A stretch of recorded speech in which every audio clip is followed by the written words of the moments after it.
Señores. Recibimos aquí en el plató de este matinal a nuestro invitado, que hoy nos va a contar una cuestión que es muy importante y que lo primero que voy a hacer es una aclaración. Realmente teníamos programado una entrevista para tratar los planes de emergencia que está preparando la ciudad de Puerto Real a través de la empresa Método Ambiental SL desde la semana pasada, pero la coyuntura parece, ¿no?, que lo hace todavía como más urgente. Viene a vernos Juan Losada, que está aquí. Bienvenido, Juan, muy buenos días. Buenos días, muchas gracias. Dentro de Método Ambiental te dedicas al Departamento de Formación y de Educación Ambiental, ¿verdad? Efectivamente, sí. Te vimos la semana pasada, en concreto el 22, en Puerto Real, en el CAN, en el centro administrativo, abordando una charla que ha sido, podemos entender, como uno de los primeros pasos que da el plan, no, por supuesto, de cara a las personas que lo habéis elaborado y que habéis trabajado, pero sí de cara a trabajadores técnicos del ayuntamiento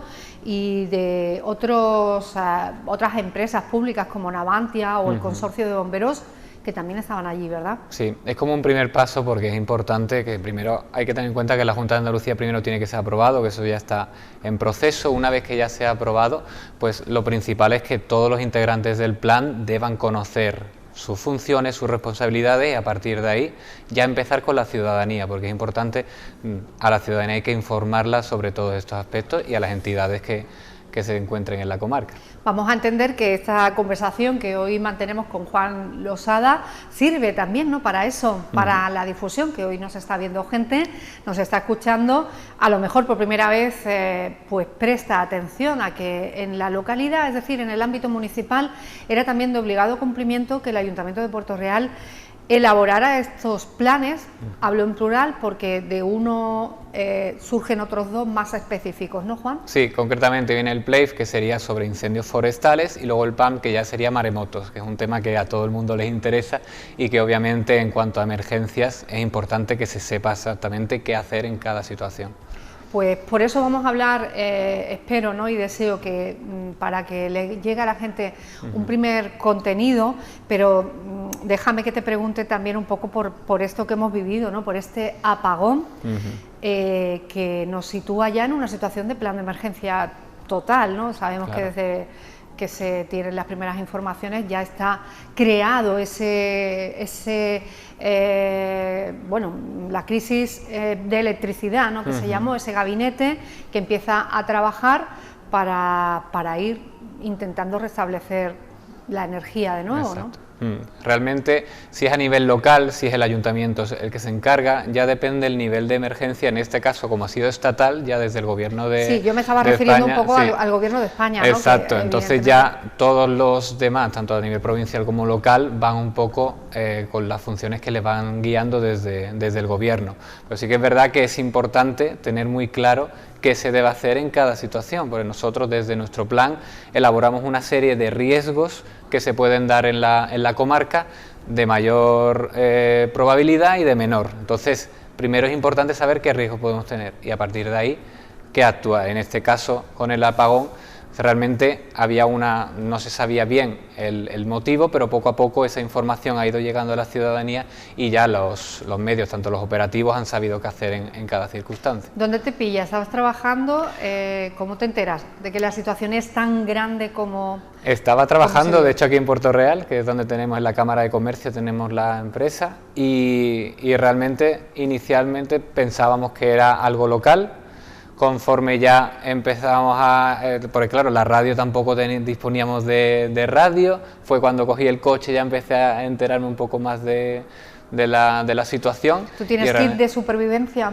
Claro, eso lo tengo yo ya en casa. Todo el mundo se acordaba de la ahora hay que tener Europea cuidado, diciendo preparen ustedes el kit de emergencia. Sí, realmente ese tipo de consejos no hay que tomarlos a la ligera. Realmente, si se toma, y más a nivel europeo, hay que tener en cuenta ese tipo de cosas. Ahora, por desgracia, todo el mundo a lo mejor va a comprar una radio, que a lo mejor ha subido un 20% el precio, pero realmente ese tipo de cosas, cuando se dicen, es porque hay un estudio previo de que el riesgo es real. Entonces es importante que la gente esté preparada. ¿Y una cosa tiene que ver con la otra? O sea, quiero decir que hace un mes que empezaron a hablarnos de ese kit de supervivencia y de repente el 28 de abril o esto ya estamos entrando en un capítulo de conspiraciones y demás, pero... Todavía no se sabe ni siquiera cuál es el motivo real. O sea, y también se empezó a establecer como una especie de un bulo que era un ataque, un ciberataque, que pero... parece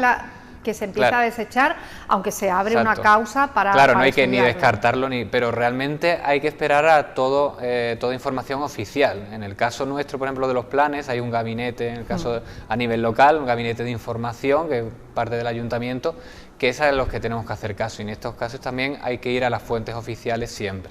Porque además Internet es un peligro, porque en Internet empiezan a circular una serie de informaciones que pueden tener un logo que sea falso, entonces hay que tener mucho cuidado, hay que ir más. Lo que pasa es que también hay que tener en cuenta que no teníamos televisión. Claro, en ese momento estábamos muy en el apagón, desconectados, era muy complicado hablar con tu familia, en fin, dependiendo de dónde estuviera cada uno, pues tuvimos que actuar, ¿no? La mayoría de los trabajadores y trabajadoras, lo que hicimos, irnos a casa, ¿no? Porque no se podía continuar en el puesto de trabajo, supongo que te pasó a ti también. Sí, por suerte algo teníamos que hacer fuera del ámbito, digamos, de internet, ordenador, entonces pudimos aprovechar, pero sí nos tuvimos que ir para casa. Y luego también hay que confiar mucho también en los centros educativos, por ejemplo, porque siempre tú piensas, yo soy padre, tengo dos hijas, lo primero que piensas son en tu familia, pero tienes que confiar, ya sea cualquier tipo de emergencia, tienes que confiar que en esos centros hay un protocolo que van a seguir al pie de la letra y tus seres queridos van a estar protegidos, porque si no podemos generar un poco de caos, todo el mundo yendo a por sus hijos, es complicado. Es muy difícil, ¿no? De sí, hacerlo. Es complicado gestionarlo. Se dice, pero hacerlo es mucho más complicado, pero sí que, y como ahora vamos a hablar, y en los planes hay uno concreto, específico sobre maremotos, aquí en este programa aprendimos hace ya algunos años de un ingeniero de caminos que está haciendo muchísimo en la provincia porque se tome en serio toda esta cuestión, ¿no? Y se tengan los planes preparados. De hecho, Andalucía lo tiene, ¿no?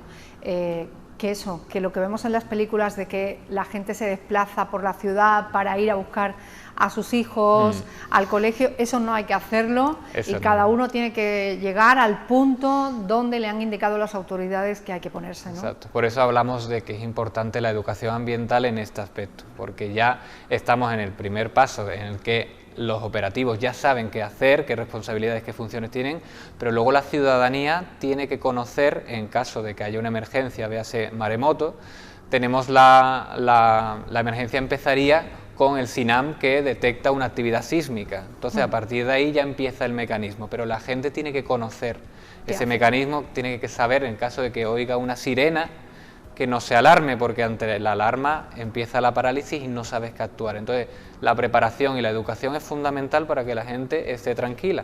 Cuanta más información tengas en una situación de emergencia, más tranquilo y mejor lo puedes hacer. Luego cada persona es un mundo, ¿no? Pero es importante esa información. Se ponen muchas veces, Juan, de ejemplo, como otras sociedades, en el mundo asiático, por ejemplo, ¿no? Tienen muy claro todo esto, porque prácticamente desde que nacen, desde que son muy pequeños, en escuelas, en el ámbito familiar, en el laboral, les están enseñando, ¿no? Les están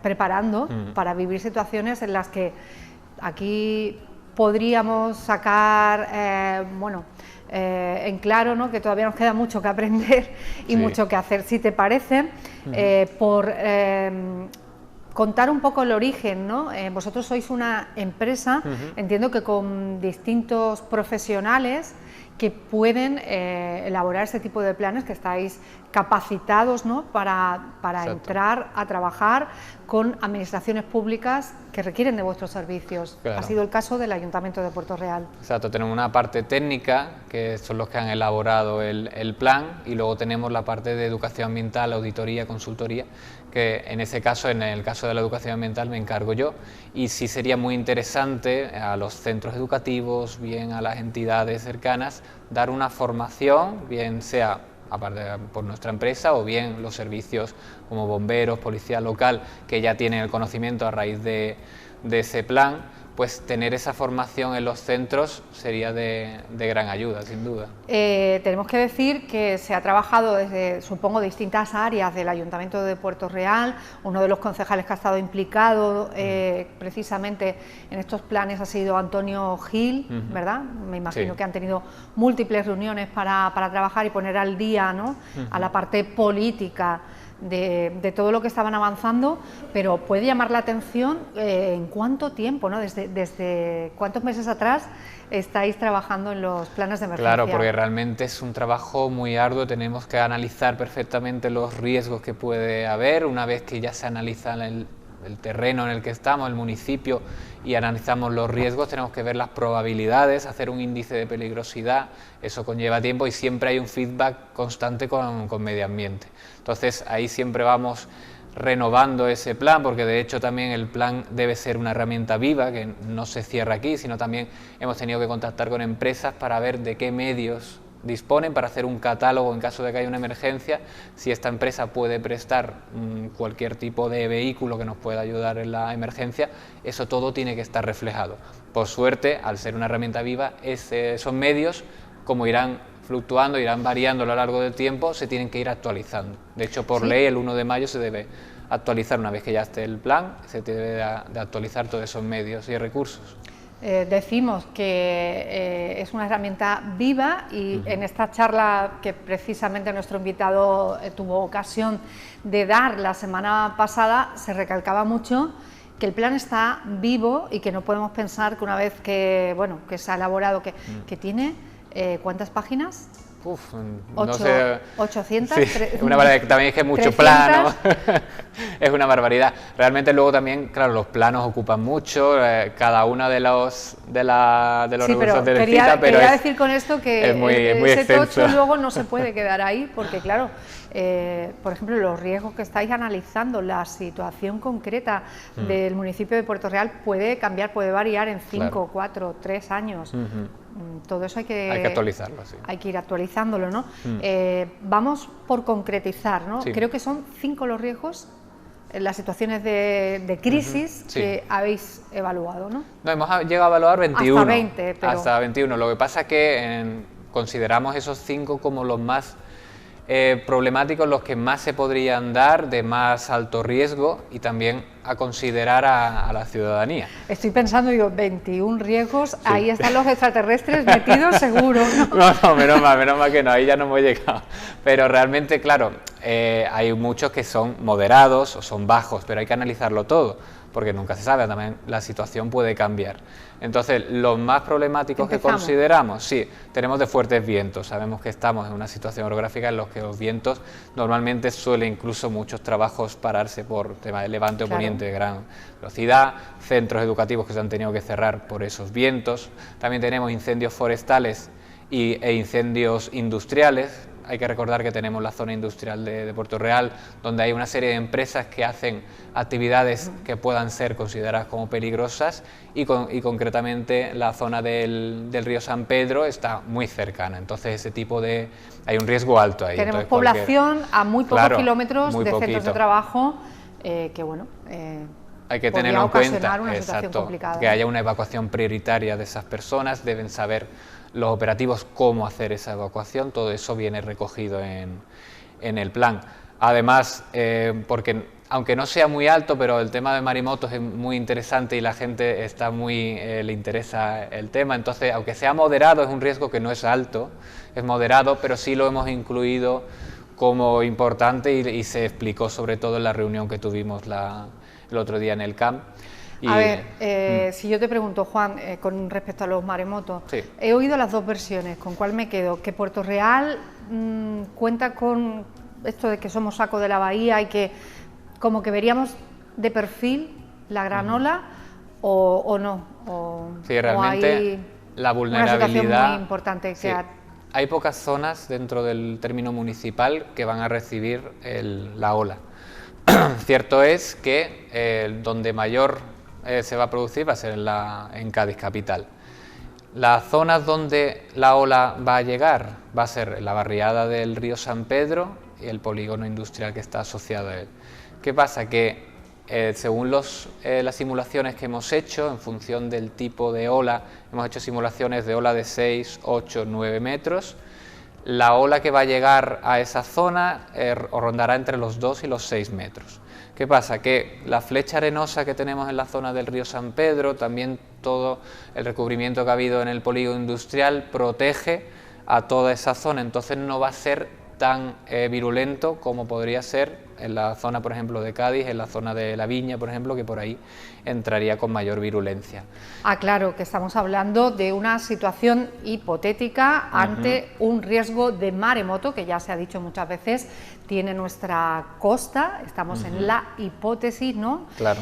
Pero por otra parte nos tenemos que congratular de que tengamos esos modelos matemáticos que ayudan a vernos en esa situación de peligro y por tanto a tomar medidas, ¿no? Exacto. Hay que felicitarse Sí. porque la ciencia nos abra esta puerta y que vosotros hayáis desde Método Ambiental, ¿no?, podido recrear esa situación de maremoto en nuestra bahía. Otro de los puntos, pero que se verían casi no se verían afectados, sería el paseo marítimo, la playa de la Cachucha, pero serían a muy baja escala porque ahí ya no llegaría con gran virulencia la ola. Sí que es verdad que hay una serie de actuaciones que se tienen que tomar una vez que desde el SINAM, ya del Sistema Nacional de Alerta de Maremotos, se detecte una actividad sísmica. Sí, porque se habla de unos tiempos, ¿no?, que más o menos rondan una hora y media quizá. 45 minutos a 60, un poquito bueno, menos. Vale. Un poquito menos, o sea, hay que ir con más prisa. Por eso es importante saber perfectamente qué hacer, porque realmente el tiempo es muy limitado. Aquí todo el mundo va a querer ser puntual, Juan, te lo digo yo ya, ¿eh? Los que incluso llegan tarde a todo, me vas a permitir que de vez en cuando deslice un poquito de humor no, hombre, claro, para que no sea tan... Pero aquí incluso los impuntuales al punto de encuentro van a llegar. Al punto de encuentro van a llegar en punto.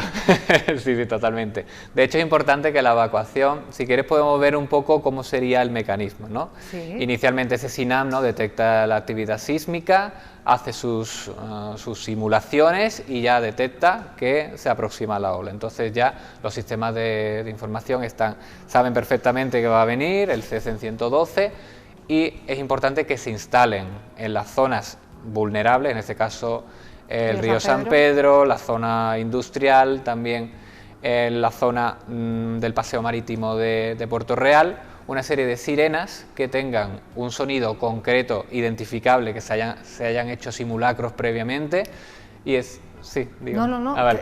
Con ese sonido concreto en el que va a venir la ola, ¿vale? En ese punto las personas ya también han recibido por SMS una información, es Esto importante... que hemos conocido como S-Alert, ¿no? Ahí está, es importante que la gente conozca qué debe hacer. Primero, qué debe hacer si están en sus casas.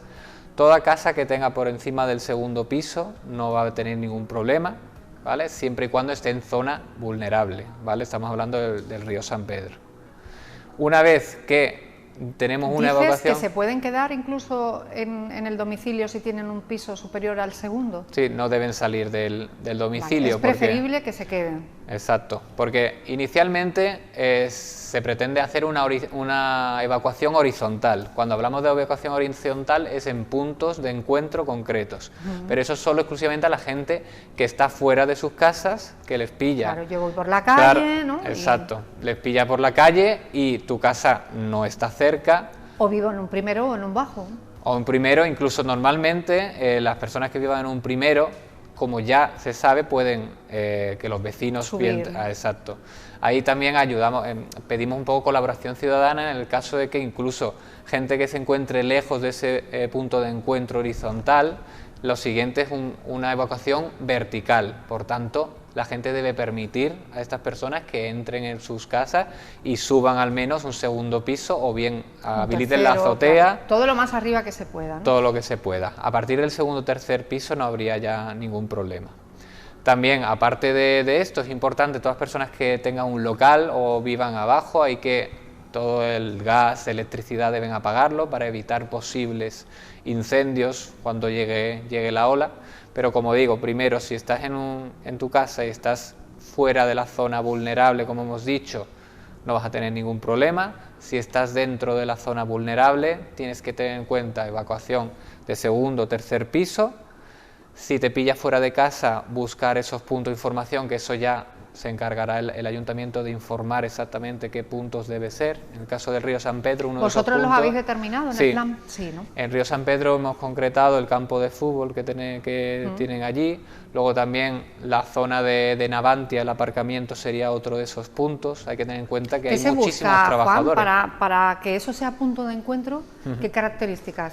Tiene que tener una cota suficiente, que el mar en ningún momento va a llegar hasta allí. Es una zona protegida, en todas las simulaciones se considera que es la zona que no va a llegar bajo ningún concepto, por tanto son zonas seguras. Digamos 100%. que las simulaciones siempre daba éxito, ¿no?, cuando mandabais allí a las personas. Sí. Bueno, estamos aprendiendo mucho de esos planes que ahora mismo la situación administrativa, podemos decirlo así, es que la Junta de Andalucía los tiene que validar, ¿no? Exacto.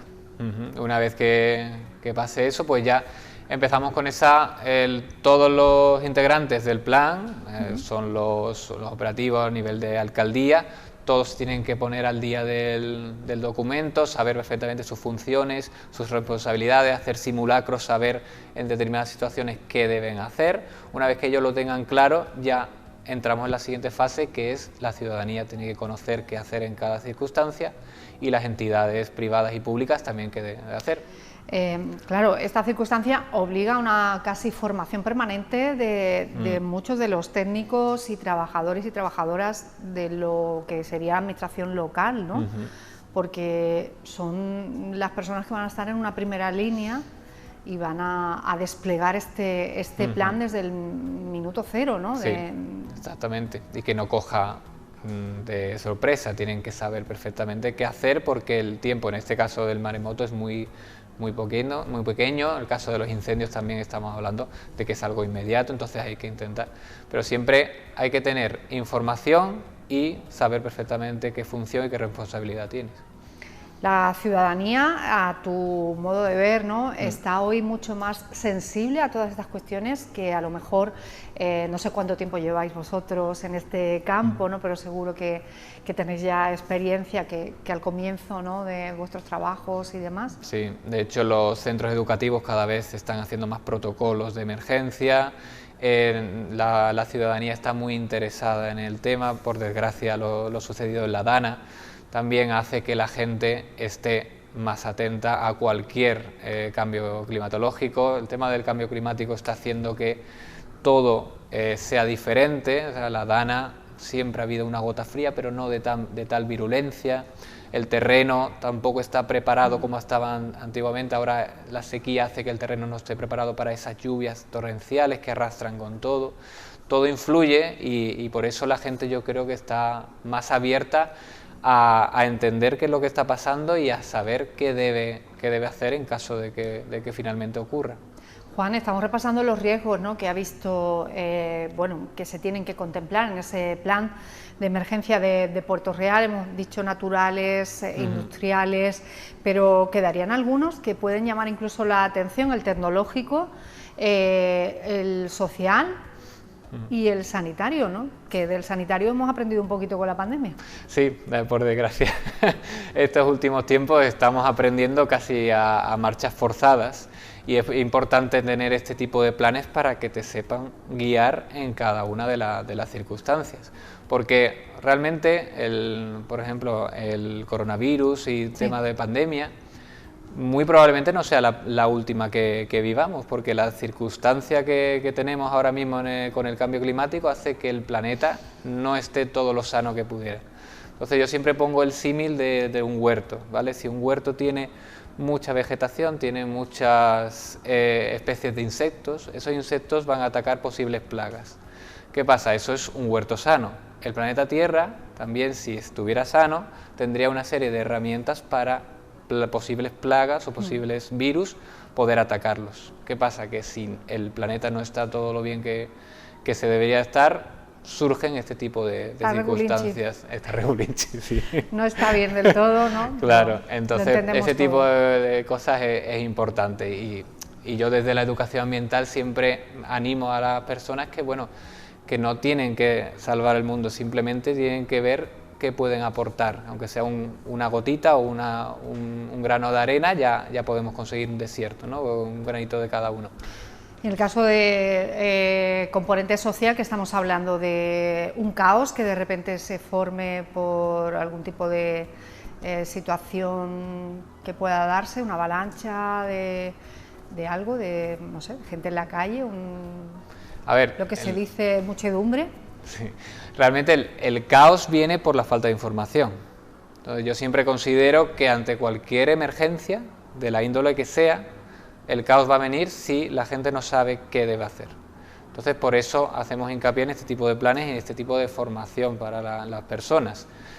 El caos yo lo considero algo que se puede como trabajar, ¿vale? Situaciones de emergencia, situaciones en las que no sabes qué hacer, eso hay que trabajarlo. Entonces, eso es cuestión de tiempo y que la gente vaya conociendo qué debe hacer en cada situación. Y es muy importante que no solo eso, sino que las personas, cada una actúa de una manera, no todo el mundo ante una situación de emergencia actúa de la misma, pero si están preparadas, sí podemos intentar que esa primera reacción sea lo más calmada posible para que pueda pensar en qué debe hacer. Acabamos de pasar, como decíamos al principio, ¿no?, por una situación como la que hemos vivido, inédita, de ese apagón eléctrico y caída de todas las comunicaciones. ¿Te sorprendió que la gente fuera a comprar, que intentáramos sacar dinero de los cajeros automáticos, todas estas situaciones, aunque por otro lado no hemos visto, por lo menos no tenemos constancia, ¿no?, de que haya habido tumultos ni situaciones de saqueo ni de cuestiones así, cuando ha habido ciudades que han estado a oscuras, sí, porque les cayó la noche, ¿no?, cuando todavía no había llegado la luz? El problema sobre todo es en las grandes ciudades, que hay una dependencia increíble a la electricidad, por tanto es normal que en las grandes ciudades, véase Madrid por ejemplo, con transporte que no puedes cogerlo, el metro, los trenes, todo eso pueda suponer un caos. En el caso de nuestra provincia, sí es verdad, tener ciudades que no son de urbes tan grandes como Madrid, yo entiendo que las personas en principio vayan a los supermercados, vayan porque no saben cuánto puede durar y además no había mucha información. Pero hay que tener en cuenta que siempre desde la calma es importante saber, bueno, pues voy a comprar comida o víveres concretos porque no sé cuánto va a durar esto, voy a intentar sacar dinero porque no voy a poder pagar con tarjeta. Esas cosas en el momento son complicadas, por eso siempre hablamos de prevención, lo de la mochila que me comentaste antes, pues ese tipo de cosas, por lo mejor tener un dinero siempre suelto en cash, digamos, en casa por si acaso, o no te digo que tengamos víveres constantemente, pero a lo mejor lata o cosas básicas que no requieran de calentarse para comer, pero lo normal es una situación de esta índole. Hay muchos comercios que siguen estando abiertos, pero sí que tener una prevención o saber un poco para determinados días, porque claro, no vas a tener una reserva para un mes, porque eso es imposible y es muy poco probable que pase, pero tener algo siempre como para 1 o 2 días siempre es interesante.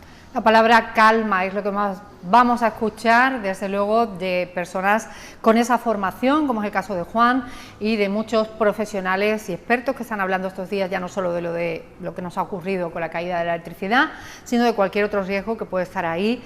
Coincidía, lo vuelvo a decir, ¿no?, que teníamos programada una entrevista para tratar los planes de emergencia, los pasos que está dando el Ayuntamiento de Puerto Real, con la intervención, como decimos, también de las concejalías, y en este caso la que lidera el concejal Antonio Gil, también al frente de estos planes. Muchas gracias por haber estado hoy aquí con nosotros. Gracias a ti. En este programa en directo. Hablaremos, me da la sensación, que muchas más otras veces, si a Juan Losada le parece, porque queráis. Creo que estos mensajes son buenos que se repitan, ¿no? Sí, siempre es importante que la gente tenga información. Una vez que tú tienes información estás más tranquilo, siempre, porque muchas veces te dice: la ignorancia es la felicidad. Bueno, depende. En cuestiones de emergencia, la información y el saber qué hacer te da la tranquilidad para salvar la vida y la de los tuyos. Totalmente. Efectivamente, es un poco como conocimiento de primeros auxilios, ¿no? Y además hay que siempre volver a refrescarlos para que no caigan en olvido. Gracias, buenos días. Muchas gracias, buenos días. 10 de la